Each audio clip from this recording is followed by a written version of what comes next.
Hello and welcome back to our channel. So today in this video we will be learning about how you can log in RBC HR.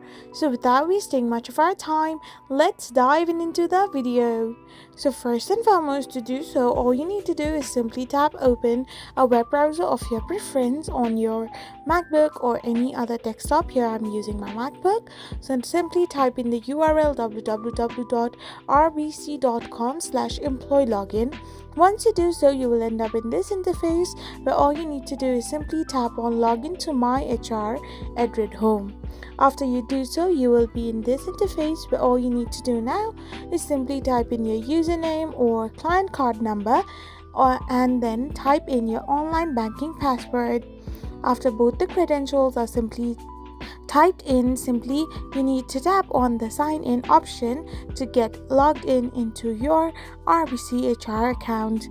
I hope you found this video helpful, so don't forget to hit that subscribe button and do give us a thumbs up. We will be back again with these informative videos.